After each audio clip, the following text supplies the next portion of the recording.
Tragically, 2 weeks after they went missing, a gamekeeper stumbled upon both girls' partially burnt bodies where they had been buried in a shallow grave in the woods. The same day that they were uncovered, Maxine Carr, who was a teaching assistant at the school both girls attended, and her boyfriend Ian Huntley, a caretaker at a different school, were both arrested. In a disturbing twist, Huntley had actually been part of the volunteers who were searching for Holly and Jessica. Huntley even gave a TV interview where he shared his concern for Holly and Jessica's safety. By helping police search for the missing girls, Huntley gained several important things. 1, he eliminated himself from any suspicion. If someone was refusing to help, this would be odd and draw attention. 2, he was able to gain information by being on the inside. If he had felt that the police were close to finding out the truth, he would have had the opportunity to plant false evidence to lead them in another direction. And 3, by remaining so close to the case, he likely got a thrill out of seeing everyone search for the girls when he knew the truth. He enjoyed playing his role of concerned school caretaker on the outside, but on the inside, he was probably excited that he was getting away with fooling everyone around him. Giving a TV interview about his concern for Holly and Jessica's safety was another way he got a secret thrill out of tricking everyone. But how had these two fallen under suspicion when the girls' bodies were only just found? Well, Carr actually knew both Holly and Jessica through her work. Before the girls' bodies were found, Carr also spoke to the news about how Holly had made her a card on the last day of term, as a way to say thank you for being a good teaching assistant. But there was something very telling about the way Carr spoke about Holly to reporters. She said, "That was the kind of girl she was. She was just really lovely." She used past tense while there was still hope that the girls could be found alive.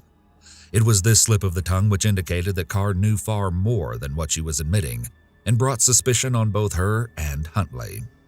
As well, both of the girls' distinctive Manchester United shirts were found dumped in the garbage bin at the school where Huntley worked. The shirts had been cut off them and burned in an effort to destroy any DNA evidence. Since the shirts were hidden at the school, it seemed clear that someone who worked there or had access to the building was probably involved in their disappearance.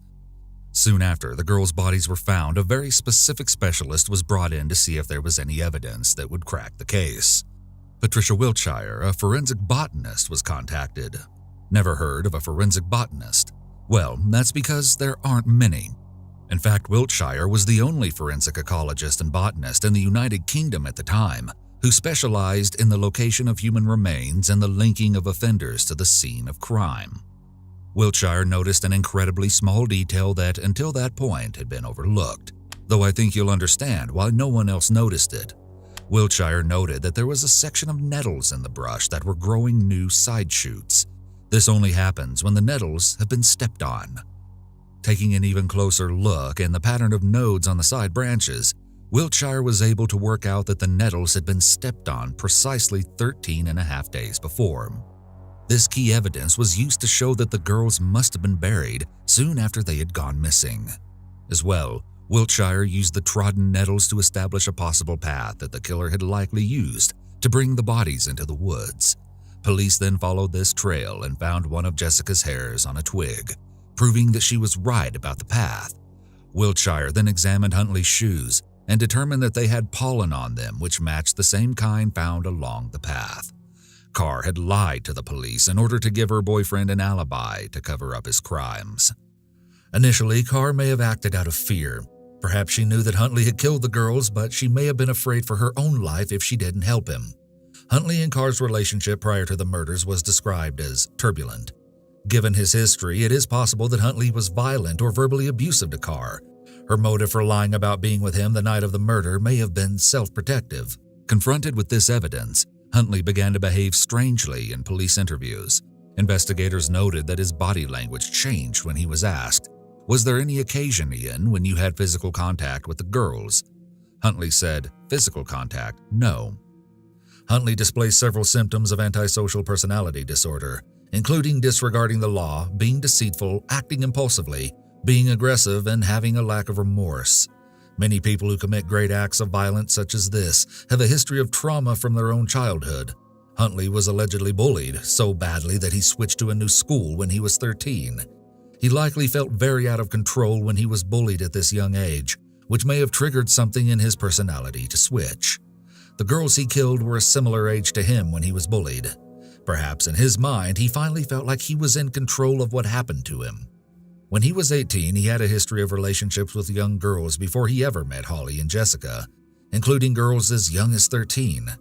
Between 1995 and 2001, Huntley had inappropriate contact with 11 underage girls, ranging between 11 and 17 years old, and in 1998 he was charged for assaulting an 18-year-old girl. Huntley clearly had a history of grooming young girls, and his violence quickly escalated from assault to murder. Despite his history of inappropriate encounters with minors, Huntley managed to get his job as a caretaker at a school because the head teacher who employed him admitted that he didn't check any of Huntley's job references or his history. So, what happened that day? Well, the girls had been returning home from the vending machine when they passed Huntley. He told him that his girlfriend Carr, who they knew well from school, was at home. It was there that he killed them both. He then buried their bodies. Investigators believe that Huntley had been planning to attack the girls for a long time before he actually did. Huntley used his relationship with Carr to lure the girls back to his house. It is likely that this is something he had fantasized about for a long time, and he was ready whenever the right opportunity presented itself, the girls walking alone. It is possible that he groomed one or both girls in advance to increase their trust in him. He also used the relationship the girls had with Carr, their teaching assistant, as a way to manipulate the girls into coming over. Maxine Carr was found guilty of perverting the course of justice and sentenced to jail for 42 months. When she was released, Carr was given a new identity. During Huntley's trial, Carr completely turned against him, referring to him as that thing in the box. It's possible that once she realized what he did, she was shocked and disgusted, which naturally made her want to distance herself from her former partner. But it's also possible that she only changed her tune in order to protect herself, and if that's the case, it worked considering she received such a short sentence. Ian Huntley was sentenced to jail for life with a minimum of 40 years. He won't be eligible for parole until 2042. The resolution of this second case is far less clear-cut, but by the end I think you'll agree that only someone paying very careful attention to detail would have figured out this solve. On April 26, 2005, Raven Abaroa headed out around 8:30 to play soccer in Durham, North Carolina. He had no idea the horror that he would return home to find. When he got home around 10 p.m., Raven found his wife dead in their bedroom. Janet Abaroa was 25 when she was killed and had just given birth 6 months earlier to the couple's son, Caden. Tragically, Janet was also pregnant with a second child when she died. Caden was found unharmed in the room next to the bedroom. After realizing his wife was dead, Raven phoned for the police. He told them, "She's been shot or something, there's blood everywhere." The police found Janet in a kneeling position and pronounced her dead at the scene. Though Raven thought Janet had been shot because of the amount of blood, she'd actually died from multiple stab wounds, including one at the base of her neck which was deep enough to go through her artery and all the way into her lung.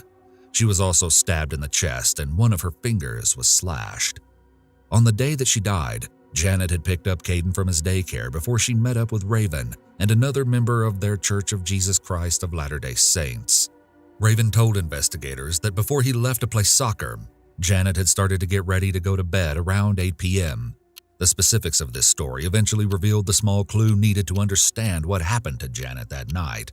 But for now, one thing was clear. Raven appeared to have an alibi for the time his wife died. The couple's relationship apparently went through a rocky patch after they first moved to Durham. According to Janet's sister, she confided in them that Raven had actually wanted to end their marriage altogether and that he'd been unfaithful with several different people. But the couple managed to work through their issues before their son Caden was born. As the investigation into Janet's death got underway, police discovered that Raven had a knife collection, though it had strangely gone missing sometime before investigators arrived. He eventually claimed that one of the knives was found packed away in a moving box of his belongings. He blamed the police and said that they were the ones who overlooked it. However, the police were adamant that they didn't miss anything. This strange incident brought suspicion onto Raven, but there was no evidence that connected him to his wife's death, and his alibi was indisputable. They decided to review the crime scene images, and that's when they saw a tiny detail that had previously been overlooked. Janet's contact lens case. The case was left on the counter, and an investigator noticed that the top was off, which to them was an indication that her lenses were probably not in the case at all. Small detail, right? Well, this tiny distinction could mean that Raven's entire story was wrong. You see, Raven had been adamant that his wife was getting ready for bed when he left for soccer on the night that she died. But if she hadn't taken out her contacts, then she probably wasn't actually getting ready to go to sleep. Janet's family also assured investigators that she had a habit of always taking out her contact lenses when getting ready for bed. Even though this small difference doesn't seem huge, it was enough that strong suspicion was suddenly cast onto Raven Abaroa. He was arrested on February 1, 2010, and charged with first-degree murder. But there was one big problem. The contact lens theory was just that. There wasn't any evidence. They had to know if Janet was still wearing the contacts when she died. The investigators called an ophthalmologist and asked if it was possible to still find contact lenses on a body that had been buried 5 years earlier. The doctor told them that there was a very good chance that the lenses would have disintegrated over that time. Still, Janet's body was exhumed. To everyone's amazement, fragments were recovered from Janet's body. Once they were cleaned, it was determined that she had still been wearing her contact lenses when she died and when she was buried. Raven's story didn't add up. Janet wasn't killed after getting ready for bed, meaning that there was a good chance she may have died before he left for soccer. The case went to trial in 2013. The prosecution painted Raven as a controlling husband and pointed to the fact that the timeline he gave didn't add up. Ultimately, the jury was unable to reach a unanimous verdict, as they were stuck at 11-1 on a guilty verdict. The judge declared it a mistrial. The case went back to court again, but this time Raven entered something called an Alford plea for voluntary manslaughter. An Alford plea is a guilty plea in which a defendant can maintain their innocence of the crime, but admits that the prosecution's evidence would likely result in a guilty verdict if brought to trial. This meant that he acknowledged there was evidence, primarily the contact lenses, that could potentially convict him. The plea didn't admit guilt, though it's an agreement to be treated as if he was guilty. Because of the plea, he received a reduced prison sentence. Raven Abaroa was sentenced to 95 to 123 months in jail. Because he'd already spent a total of 4 years in prison before and after his trial, which he was given credit for, Raven was released on Christmas Day in 2017. He has maintained that he's innocent, while Janet's family has said they believe his plea deal was a form of admission. Today's third case might be the most unconventional solve of all, and goes to show you that no piece of evidence, no matter how insignificant, can be overlooked. Southsea Beach in Hampshire, England is usually a summer destination, but in July 2012 the area was more like something out of a horror movie. A group of students came across a horrific discovery in a trash bag left on the beach. A human torso. Also hidden in 2 different places along the beach were the human remains of a man's legs and pelvis. The body was revealed to be 30-year-old David Guy, but the details of his death weren't clear, likely because the rest of his body was never found. His cause of death wasn't entirely clear, though the marks on his torso suggested that he'd been stabbed in the chest and killed. It also wasn't exactly clear when he died. Investigators managed to narrow down a window that he died between June 30th and July 3rd. Eyewitnesses were sure that they saw a man riding by on a bike near the spots where the pieces of Guy's body were found. A man who they recognized as a local to the area, David Hilder. Hilder was a scrap metal dealer and the neighbor and friend of Guy. Police turned to him as a person of interest. They discovered a strange story. On July 5th, just after the window of time when Guy was killed, Hilder had shown up at the Shoreham police station. However, the station was closed at the time, so Hilder called an operator where he told them, "I would like to speak to someone. I think I've done something serious. This morning I found a lot of empty Nurofen wrappers in my pocket." Nurofen is a different brand name for ibuprofen. Then he said the ominous words, "I think I've killed someone." Hilder waited for 2 police officers to meet him and went willingly to answer their questions. They noted that Hilder looked dirty and disheveled and was acting extremely confused and rambling. When the police asked him what he meant by he thought he killed someone, he just kept repeating that he didn't know. Hilder was having trouble remembering what exactly he was worried about. police realized that something was very wrong with Hilder, and he told them that he worried he'd taken an overdose, though he didn't specify on what. He was taken to the hospital soon after to be checked out. While he was there, the police went and searched his flat, but to their surprise, they didn't find anything that they thought was suspicious. When they told Hilder this, he was visibly relieved. He told them that it must have been all in my head then. He was eventually discharged from the hospital, and no one thought too much about it. That is, until Guy's body was found on the beach. Suddenly, they weren't so sure whatever Hilder had come to the police to report was only in his head. But there was no physical evidence to connect Hilder to Guy's death. Well, not obviously. Upon closer look, investigators found exactly 8 cat hairs on a curtain that was wrapped around the torso. Police knew that Hilder owned a cat named Tinker and believed that the cat hair found on Guy's body matched, but they couldn't be sure that it was an exact match. Luckily for them, the University of Leicester had just created a new DNA database. The catalog was a collection of British cats' DNA. The investigators took the cat hair from the torso and ran it through the cat DNA database. As the sample was run against a wider sample of other cats, it was determined 3 of the samples in the database matched. This meant it wasn't a perfect match, but still helped to narrow down the source. Fortunately for investigators, Tinker's had a relatively rare DNA makeup, only shared by 1/3 of cats. Police determined that there was only a 1 in 100 possibility that the hairs were not from Tinker. Hilder was charged with Guy's murder. This case was the first time cat DNA was used as evidence in a criminal trial in the UK. As well, traces of Guy's blood were also discovered at Hilder's flat. At trial, it was revealed that Hilder suffers from a mild learning disability and has an IQ of 63. As well, the jury was told that he also suffers with bouts of depression, which may have influenced the events which led to Guy's death. Hilder likely had very limited learning and reasoning skills. He also exhibited several other significant mental health problems, which could be symptoms of another psychological disorder, including disorganized speech. Police said that Hilder was acting extremely confused and rambling. When he was questioned about what he meant when he said he killed someone, he kept repeating that he didn't know. Impairment in major areas of functioning for a significant period of time, work, interpersonal relations, or self-care. Police described Hilder as being dirty and disheveled, but the details of exactly what happened that night, how Guy died, and why might never be fully understood. It was theorized that the two had a fight and Hilder lost control and stabbed Guy through the chest with a sharp blade. It was speculated that the reason Hilder may have grown angry was because Guy wasn't taking good care of Tinker, though this wasn't confirmed. To cover up his friend's death, he'd cut up the body and disposed of it by carrying the pieces in a large butcher's box on the front of his bike to dispose of them at the beach. Despite this, Hilder denied he had intentionally murdered his friend. This was probably not the work of a calculated psychopath.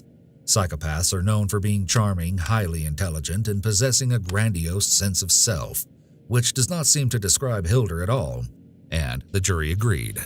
Hilder was cleared of the murder charge, but was eventually convicted for the manslaughter of David Guy. He was sentenced to spend at least 12 years in prison. I'm sure you're wondering about what ended up happening to Tinker, and I'm happy to say that the cat eventually found new owners. With that, let's move on to our next case, which was solved thanks to the help of a very unlikely source. In late August or early September 1991, 31-year-old Dawn Sanchez went missing after last being seen as she climbed into her boyfriend Bernardo Bass's car at a Four Seasons Motor Lodge in Los Altos, California. The Los Altos police said Dawn worked as a former prostitute before she went missing. Because of this, some sources say that Bass may not have been Dawn's boyfriend, but was actually her client instead. Because Bass was the last person to see Dawn alive, suspicion immediately fell onto him. As the search for Dawn got underway, a few witnesses came forward to report that they thought they had seen the couple in a vacant lot where they were having an argument. The witnesses even said that they were sure that Bass shot Dawn in this lot after their fight because they heard gunshots.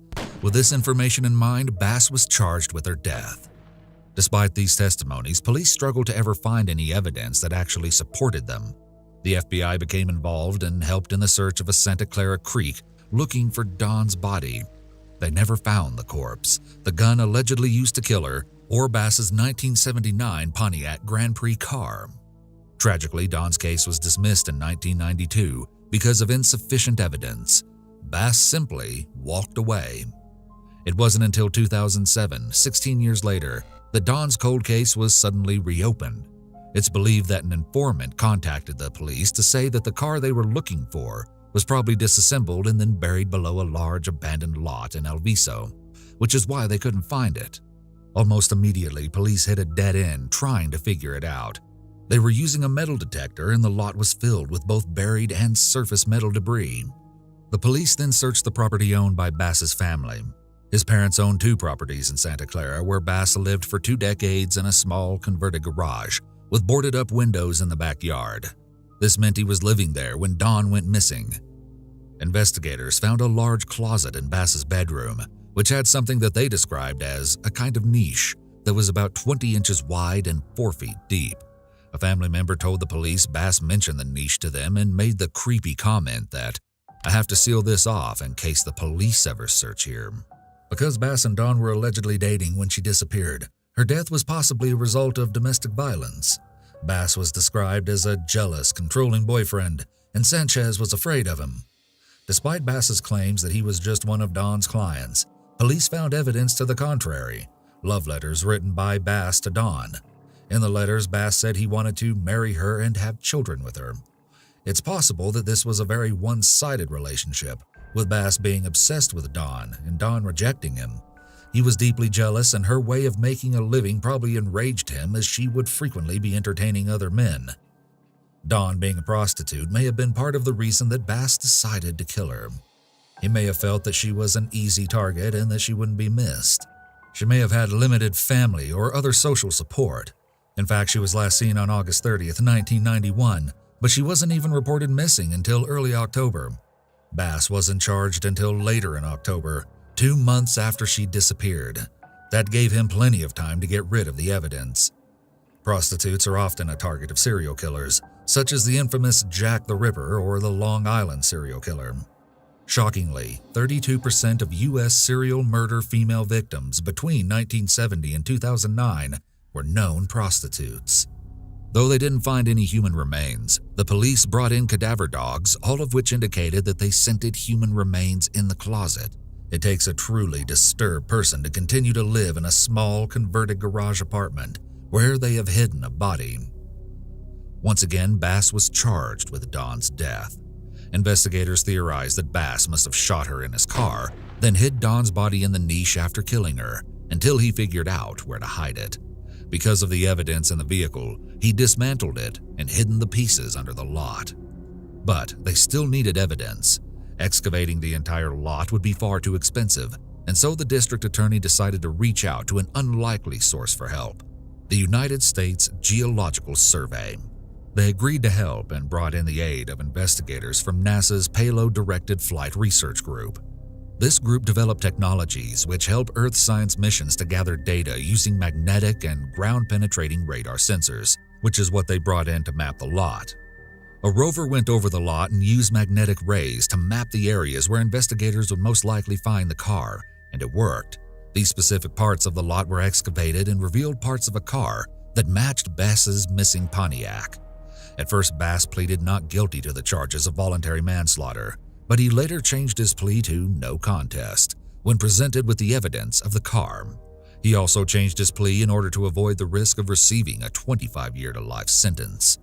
Despite the fact that Dawn Sanchez's body was never recovered and the weapon also wasn't found, Bernardo Bass was sentenced to 6 years in prison. The final case I have for you is a tangled web of contradictory stories, but it shows how the truth can be uncovered by the smallest detail. In May 2009, 35-year-old Christoph Borgay was reported missing by a Ryanair colleague and fellow air steward. What they didn't know was that Christoph had actually been missing since April. When police arrived to check on Christoph at the house where he was living in Ellesmere Port, they were met by Dominic Kocher, one of Christoph's friends, who told them that it was all a misunderstanding because he was gone on holidays. Soon after, family and friends of Christoph received emails from him, telling them that he was safe and was traveling through China. However, there was also conflicting information, as some people believed that Christoph had returned to his home in France. Kocher, a married dad of 3, didn't actually live at the home with Christoph, but his cousin Manuel Wagner and friend Sebastian Bendu did. For more than 3 years, there was no trace of what happened to Christoph. It was as though he had completely vanished. Then Kocher and his family, along with Wagner and Bindu, moved away together from Ellesmere Port, first to Warrington and then to live in Dumfries, Scotland. Before they left the Hylton Close house in Ellesmere Port, the 3 men made sure to tell the new tenant that the garden shed behind the house was off limits because the landlord kept their personal property inside. Little did anyone know, the outbuilding held something far more sinister. After their move to Scotland, everything started to unravel for the group. In May 2013, Bindu suddenly traveled the 200 miles from Dumfries back to Ellesmere Port. Once there, he used a phone box to call police and tell them, "This is too much for my mind," and he wanted some peace. He told the police that he had killed Christoph 4 years earlier in self-defense, but he added that he was only now coming to the police to confess out of fear that Kocher would eliminate him.